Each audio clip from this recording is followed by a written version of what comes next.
The time is 6 o'clock on Oluyole 98.5 FM, Ibadan.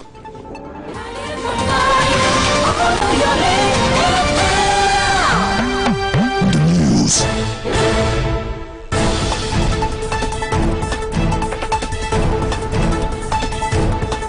Good evening. This is Idowu Shekoni, and reading with me is Boluwaji Ogumola. We're bringing you Newscope, our daily news program of in-depth reports, interviews, and commentaries. First, the highlights. 5 Oyo National Park Service personnel murdered in suspected bandits raid. Police officer, 5 villagers killed in Zamfara attack. Court grants 1.5 billion naira bail to ex-AGF Malami wife, son. And President Trump unveils U.S.-controlled plan to sell Venezuela's oil. Now all the news in full. The State Police Command has confirmed a late-night attack by suspected bandits on the National Park Service office at Oloka in the Owerri local government area of the state. 5 National Park Service personnel were murdered in the attack. The State Police Public Relations Officer, DSP Oluyole, confirmed the incident, said to have occurred at about 9 p.m. on Tuesday. Reacting to inquiries from journalists, DSP Oluyole described the raid as a coordinated assault by yet-to-be-identified assailants. He further confirmed that preliminary information available to the police command indicates that at least 5 National Park Service personnel lost their lives to the attack. In the meantime, the State Commissioner of Police, Femi Haruna, has deployed tactical teams to the area. Meanwhile, in a related gory development, gunmen suspected to be bandits have killed an assistant superintendent of police, Samaila Sule, and 5 others in Zamfara. Several villagers were abducted in the incident, which occurred in Foreign Rural village of Maru local government area.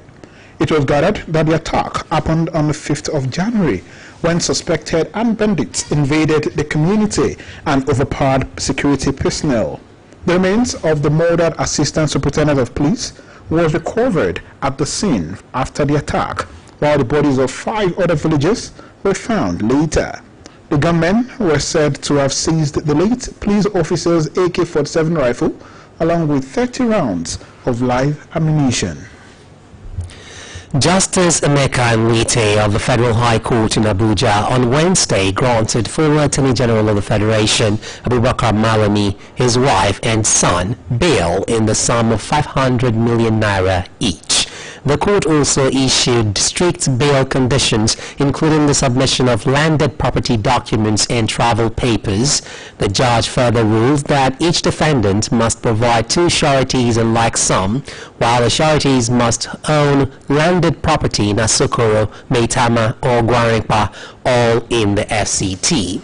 Meanwhile, the ex-AGF is to remain in the Kuje Correctional Center pending perfection of the bail conditions, while the court has fixed February 17 for commencement of trial. The Economic and Financial Crimes Commission, EFCC, had filed a 16-count charge bordering on money laundering against Mr. Malami, his son, Abdulaziz, as well as his wife, over alleged corrupt financial transactions amounting to about 9 billion naira. The federal government has described as misleading and deliberately crafted to misinform the public media reports that Nigerian students on scholarship in Morocco have been abandoned. In a statement signed by Buriyewo Folashade, the Director of Press and Public Relations, Federal Minister of Education, the Minister of Education, Dr. Tunji Alausa, clarified that no Nigerian students on a valid federal government scholarship has been abandoned. According to the statement, no new bilateral scholarship awards were made in October 2025 or at any time thereafter. The government noted that the documents being circulated to suggest otherwise are fake, unauthenticated, and constitute a calculated attempt to mislead the public and discredit government policy. The federal government also reiterated its commitment to ensuring that students already enrolled under the previous arrangement will continue to be supported until the completion of their programs.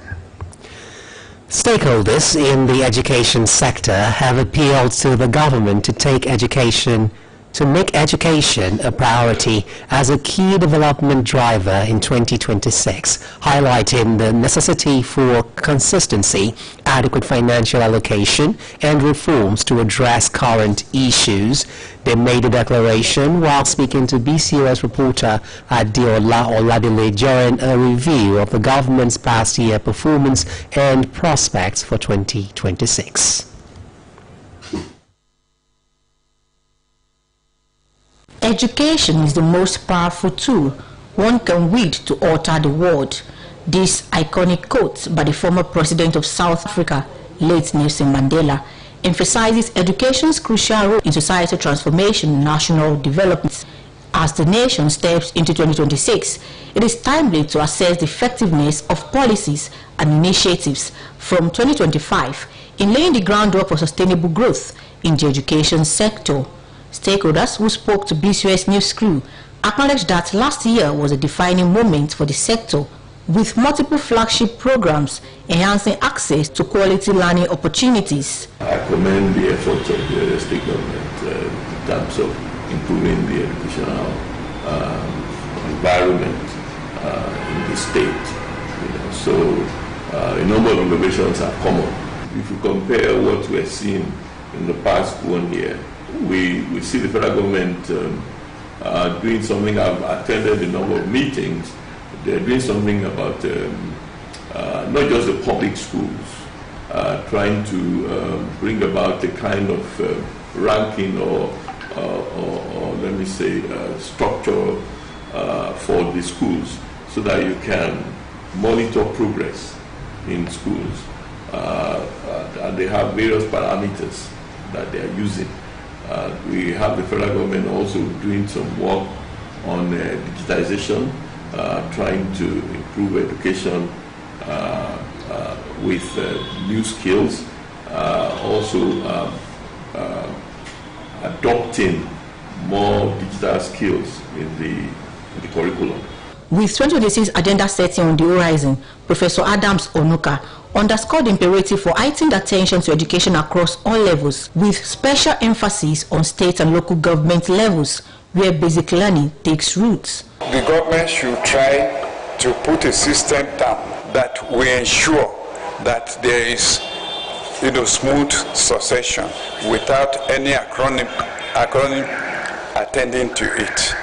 Then they should fund the entire education system and release money as at when due, so that they should also have a system of monitoring the spending of the money, that it is properly spent, and anyone who misapply or mismanage any fund should be sanctioned. Some decisions are taken top down, and at the end of the day, because the people who will implement it, the people who will be the receiver of those policies were not consulted, there is policy policy revisal in education system, and I think that must not repeat itself. According to Pastor Muwabamibushe, the government ought to intensify its investment in teacher training, digital learning and curriculum reforms that embody global trends while being responsive to local circumstances. He emphasized that giving priority to education will not only bolster human capital development, but also stimulate economic growth, social stability and national development if properly managed. We need to appreciate the fact that there is a problem with teacher quality and quantity. We have the migration of teachers from private schools to public schools, like in Oyo State, in the past 2 years, where the government employed people, about 7,000-8,000 people were employed. Many of these teachers came from private schools. So the private schools are grappling problem. Government should find ways of assisting and helping improve on the production of teachers. The education consultants concord that, building on the progress made in 2025, demands policymakers to establish a long-term vision for the sector. This involves providing sustained funding, fostering collaborations between the public and private sectors, and leveraging innovative learning strategies to prepare students for the 21st century's demands. Adiola Oladile, BCS News. This broadcast of Newscope comes to you from the Broadcasting Corporation of Oyo State, Ibadan. A finance expert, Dr. Oyebade Oyedepo, has urged Nigerians not to view taxation as a punitive measure, but as a civic obligation to the government for national development. He made this call while speaking on issues surrounding the new tax law during an appearance on BCS TV Current Affairs broadcast program, AM 120. Our reporter, Olamide Owolabi, who monitored the program, has the details.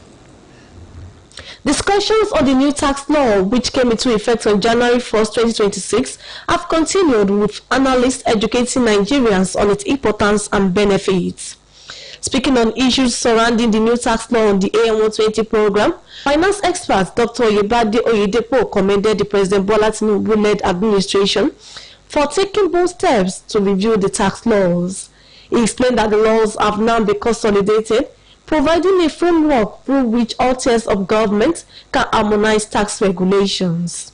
He stated that expanding the tax nest by bringing more people into the tax system has significant advantages, as it will ultimately increase government's revenue. Some of the laws have refilled, the previous laws and have consolidated them, so in such a way that Nigerians, it can be handy and Nigerians can read it and understand. It will help to solve a lot of problems. One, I've told you, multiplicity of taxes will not be there again. They have consolidated it, and they have done it in such a way that all the tiers of government, will have a forum where they can discuss and harmonize issues. Okay. So it will guide against that. So there's uniformity. There is uniformity. Okay. So that's number one. And they are going to work collectively, more collectively than previously. So then, aside from that, government will hand more. Aside from that, our taxes will be more progressive. Dr. Oyedepo described the change of the Federal Inland Revenue Service (FRS) to the Nigerian Revenue Service (NRS) as a move that will curb corruption and promote efficiency within the system. He noted that tax evasion is a criminal offense under the law, adding that falsification of records and exploitation of loopholes in the tax system will attract penalties. I want to advise people in government, if you want your citizens to believe in you, disseminate information to them at the right time, adequately, in such a way that they will understand the system and your intention. So, if you are talking about these tax laws, it has not been properly disseminated. You need to go to the grassroots, educate, enlighten people about it. And it is done repeatedly in order to convince people of sincerity on the part of government. So many people are not aware of it. And that's why there is misconception on their part. Government is not out there to punish you. Don't see taxation as a punitive measure. See it as an obligation on your part to the government. The reason why people are afraid of payment of taxes is because they have seen, taxes as a form of punishment and as a burden. Dr. Oyedepo added that paying taxes empowers Nigerians with the right to demand accountability and good governance from the government. Olamide Owolabi, BCS News. President of the Nigeria Labour Congress, Joe Ajaero, has criticized the recently enacted tax law. He said the law excludes workers' input and places additional financial burden on low-income earners. Mr. Gyros said this in Abuja on Wednesday during the unveiling of the memoir of former NLC President Hassan Sumonu and the celebration of the Labour veteran's 85th birthday anniversary. The NLC President alleged that workers were deliberately left out of the presidential tax reform process despite being major taxpayers. According to him, the result was a retrogressive law that increases hardship on workers and the poor. It in a release signed by the Special Assistant Print Media.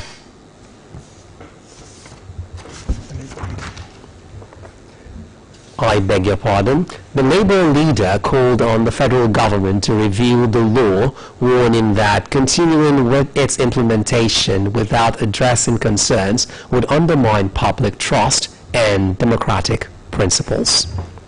The Oyo State government has suspended the Shobaloju of Ufiki, Chief Jacob Shobaloju, who allegedly violating the state's Executive Order 001/2023, which governs mining activities in the state, and for encouraging trespassing on government-gazetted assets.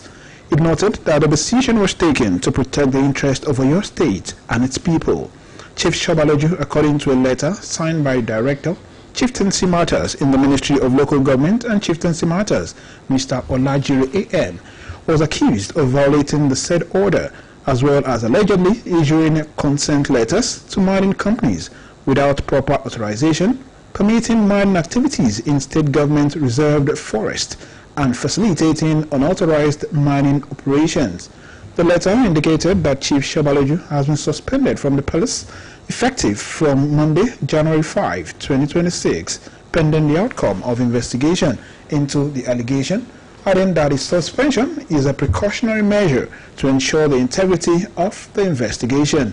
It directed the embattled chief to refrain from all activities relating to mining and issuance of consent letters to miners, interfering with the investigation into the allegations against him, and to make himself available for questioning as required by the investigating team.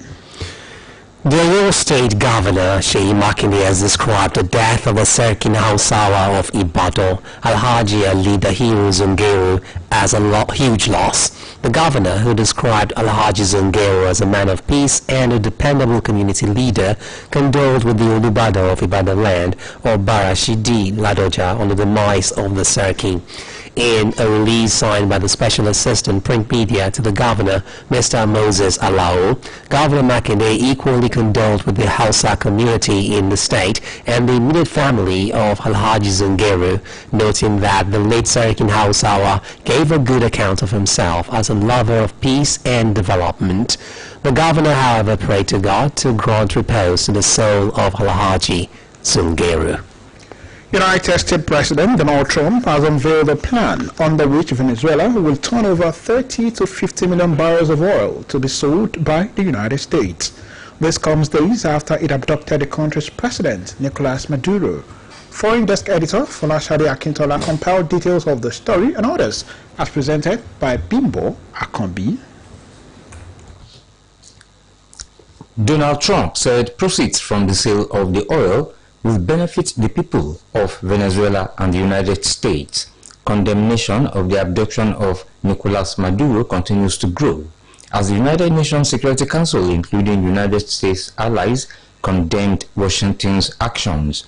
Venezuela's interim leader, Delcy Rodriguez, said no foreign agent is running Venezuela despite Trump's repeated claims that he is in charge of the country.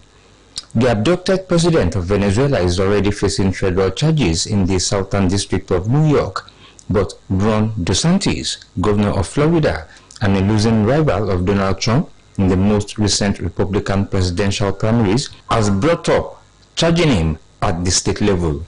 President Donald Trump promised the American people he would secure their borders, confront narco-terrorism, dangerous drug cartels, and drug traffickers, he wrote. In the meantime, Russia has reportedly deployed a submarine and other vessels to escort an oil tanker which is also being pursued by the United States forces across the Atlantic. The ship, currently between Iceland and the British Isles, has been accused of breaking U.S. sanctions and shipping Iranian oil. it has historically transported Venezuelan crude oil but is reporting to be empty at the moment. President Donald Trump said last month that he was ordering a blockade of sanctioned oil tankers entering and leaving Venezuela, a move the government there described as theft. 2 U.S. officials have confirmed that Russia has sent a submarine and other Navy vessels to escort the tanker. The U.S. Coast Guard tried to board it last month in the Caribbean when it was believed to be heading towards Venezuela. The Coast Guard had a warrant to seize the ship over its alleged breaking of sanctions. The vessel has since dramatically changed course, and its approach to Europe has coincided with the arrival of around 10 U.S. military transport aircraft as well as helicopters. And finally, China has unveiled new export controls on Japan amid elevated tensions over Taiwan, prompting a rebuke by Tokyo. China's Ministry of Commerce said it had banned so-called dual-use items with military applications in light of Japan's erroneous and egregious statements about the self-governing island, which Beijing considers its territory. In a statement, the Commerce Ministry said the ban was intended to safeguard national security and would apply to all items that could enhance Japan's military capabilities. The notice did not specify which goods would be banned. Japan's Ministry of Foreign Affairs said in a statement that it had issued a protest with China and demanded the withdrawal of the measures. China and Japan have long been at odds over historical and territorial issues, but relations deteriorated sharply after Japanese Prime Minister Sanae Takaichi suggested late last year that Tokyo could intervene militarily if China attacked Taiwan. Bimbo Akambi, BCUS News. To end this edition of Newscope, here again are the top stories. The State Police Command has confirmed a late-night attack by suspected bandits on the National Park Service office at Oloka in the Oluyole local government area of the state. Gunmen suspected to be bandits have killed an assistant superintendent of police, Samaila Sule, and 5 others in Zamfara. Justice Emeka Nwite of the Federal High Court in Abuja on Wednesday granted former Attorney General of the Federation, Abubakar Malami, his wife and son, bail in the sum of 500 million naira each. And on the foreign scene, we told you that United States President Donald Trump has unveiled a plan under which Venezuela will turn over 30 to 50 million barrels of oil to be sold by the United States. That's all from the Newscope desk for now. It was packaged by Folashade Akintola and delivered by Boluwaji Ogumola and Idol Shekoni. Thanks for listening, and don't forget to tune in for the Yoruba version at 8 p.m. Good evening.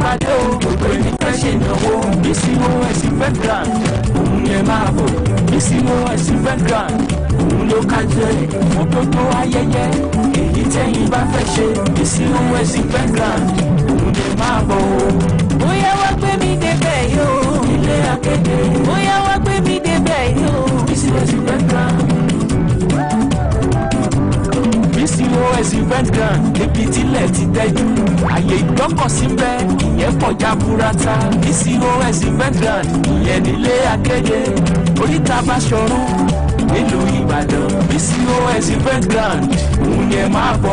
Ohun tá à ń sọ ni pé onírúurú ayẹyẹ tẹ́yìn bá fẹ́ ṣe ó ti wù kó fẹjú tó. BCOS Event Grand òun ló kájú ẹ̀ òun ló káàtó. ṣókùn àgbà lẹ́yìn fẹ́ ṣe ni tàbí ìgbéyàwó tàbí birthday tàbí open year crusade. wọ́n sì jẹ́ book launch ní tiyín ni ẹ máa bọ̀. ẹ̀yẹ sá ti kàn sí wa ní yàrá kẹrin commercial department BCOS ilé Akéde tàbí kẹ́ ẹ pè sórí BCOS customer care line tololong 0915-870-3300. BCOS Event Grand ilé àríyá fáwọn tó mọ bó ṣe ń lọ.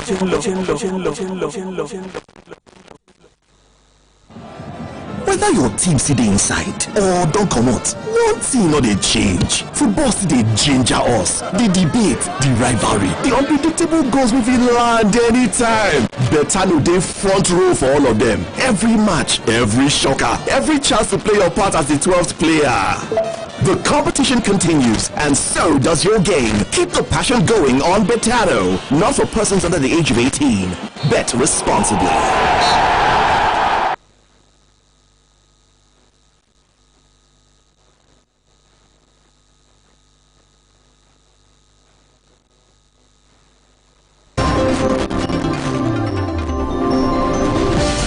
You're about to listen to the hottest sound. 5, 4, 3, 2, 1. 98.